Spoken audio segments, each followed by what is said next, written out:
Esta es la cuarta meditación sobre la persona de Jesús, ese desconocido.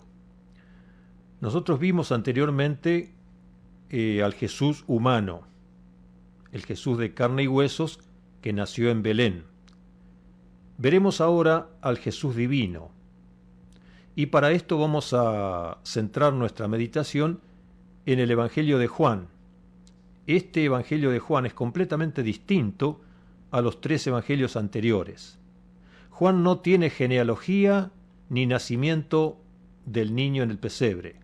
Juan comienza con el Jesús eterno, Dios entrando en un cuerpo humano y manifestándose a los hombres. Así dice el comienzo del Evangelio de Juan.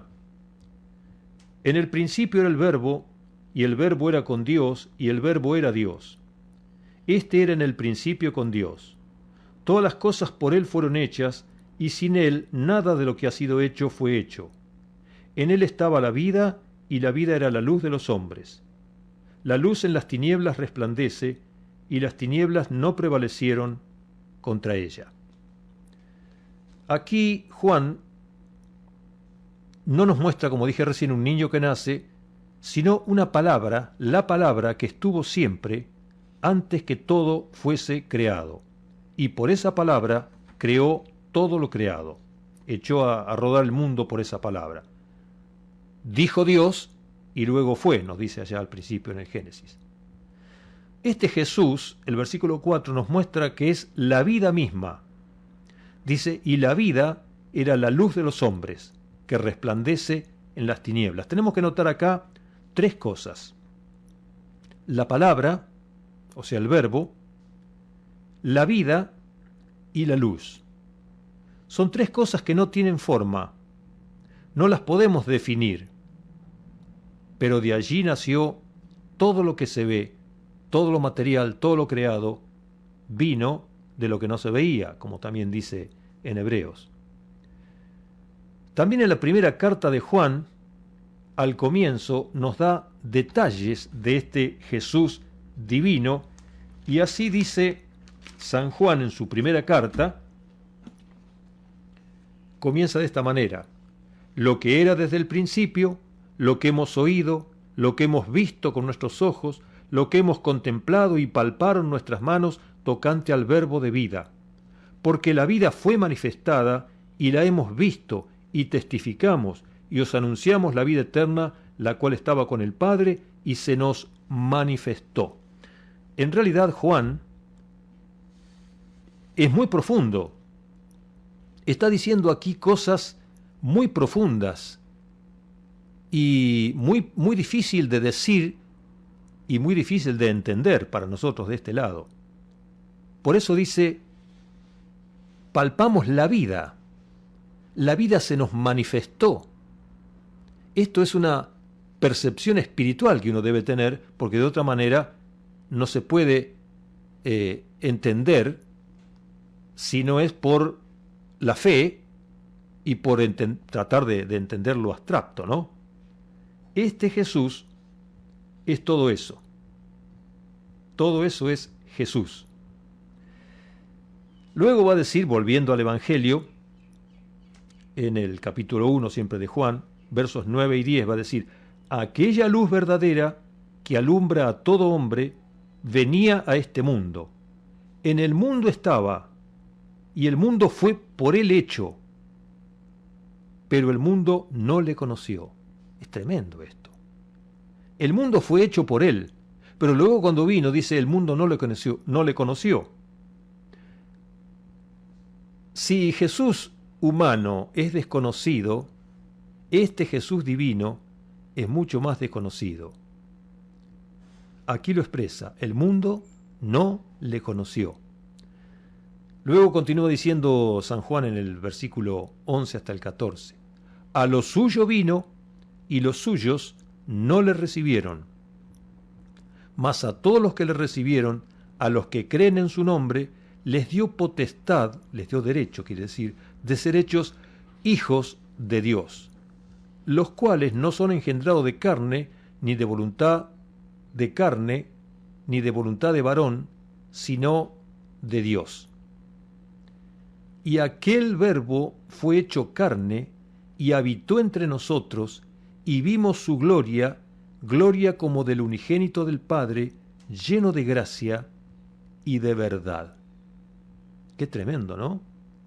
Ahora, acá tenemos que hacer énfasis en dos palabras: gracia y verdad, que aparecen en el versículo 14. Gracia y verdad. Dos palabras claves. Antes de Jesús, antes que viniera Jesús al mundo, hace 2000 años, antes de eso, en el Antiguo Testamento, el hombre estaba condenado por la ley. La ley de Dios es perfecta, pero no se puede cumplir, entonces nos condena. Marca el pecado, pero no lo puede arreglar la ley, lo marca solamente. Jesús trae la gracia, quiere decir, trae el favor de Dios para que el hombre que no puede cumplir la estricta ley de Dios, sin embargo, en él halle gracia, él la cumplió por nosotros. Jesús cumple la ley por nosotros, a favor nuestro. Sin Jesús el hombre está condenado, pero por la gracia de Jesús hallamos salvación. Ahora, más adelante Jesús va a decir: yo soy el camino, la verdad y la vida, nadie viene al Padre sino por mí. Esto está en San Juan 14:6.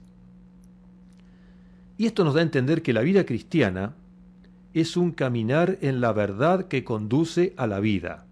Eso significa: yo soy el camino, la verdad y la vida. Quiere decir que la vida cristiana, repito, es un caminar en la verdad que conduce a la vida eterna. Nadie llega a Dios sino por este caminar en la verdad. Eso es Jesús en nosotros. Nuestro corazón, teniendo a Jesús, está caminando en la verdad. Caminar en Jesús es un andar diario en la verdad, una continuidad del camino en la verdad. Ahora, acá tenemos que hacer un ajuste en qué significa aceptar a Jesús, porque nosotros hablamos mucho de aceptar a Jesús y sea salvo, la gente pasa al frente, acepta a Jesús. Ahora bien, tenemos que entender esto mucho mejor. No es tan sencillo, no es aceptar a Jesús como comprar una heladera, la pago y me la llevo. No es un hecho único que se hace una sola vez, es un hecho continuo de cada día.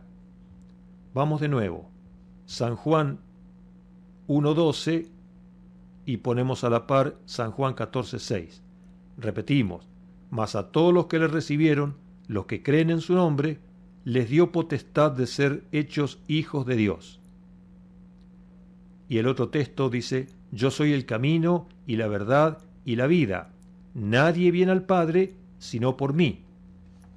De aquí deducimos que aceptar a Jesús consiste en dos partes, las cuales son aceptarle, el comienzo, y andar en él, o si lo quiere, aceptarle y seguir aceptándole cada día. No es que uno tiene que recibir a Jesús cada día, sino que andar con él significa aceptarle, tener en cuenta a Dios cada día. Esa es la cuestión. El pecado más grave no son adulterio, el crimen. El pecado más grave es no tener en cuenta a Dios, no aceptar que Él es Dios y que tenemos que seguirle a Él, y que Él gobierna y que nosotros debemos someternos a Él. Esa es la cuestión. Cuando andamos con Jesús o en Jesús, en su camino, vamos acumulando experiencias que confirman y afirman nuestro andar. Cuando una persona acepta sin andar en el camino, no llega más que a la confusión y a la decepción. Esa persona no va a ninguna parte. Es notable porque no experimenta cambios. Todo sigue como cuando no había aceptado a Jesús. Quiere decir que aceptar a Jesús es un cambio de vida. Cometemos muchos errores, pero vamos en progreso, cambiando, venciendo, arrepintiéndonos cada vez que pecamos y volviendo al camino. Jesús deja de ser desconocido cuando empezamos a andar con Él. Conocer a Jesús es conocer al Padre. Es imposible conocer al Padre sin entender quién es Jesús. El Padre es espíritu, es palabra, es la vida, es la luz. Es algo abstracto, no tiene forma. Pero en Jesús, el Dios eterno toma forma, y esa forma es la persona de Jesús. Por eso dice, aquel verbo fue hecho carne. Tomó forma. Cuando los discípulos le dijeron a Jesús, muéstranos al Padre y nos basta, Jesús les tuvo que decir, tanto tiempo con ustedes y no me han conocido. El que me ha visto a mí, ha visto al Padre, porque yo soy en el Padre y el Padre en mí. Por eso, Juan dice también en su primera carta, nuestra comunión es con el Padre y con su Hijo Jesucristo. Así, ya no es un Jesús desconocido, sino uno muy cercano a nuestro corazón y a nuestro andar. Cuando andamos con Jesús, confirmamos que le hemos aceptado de verdad. Y esta es la vida eterna, que conozcan al Padre y que conozcan al Hijo. Amigos, andar en la vida, el camino y la verdad y la vida, es andar en la verdad, y andar en la verdad es ir conociendo cada día a ese Jesús, el desconocido.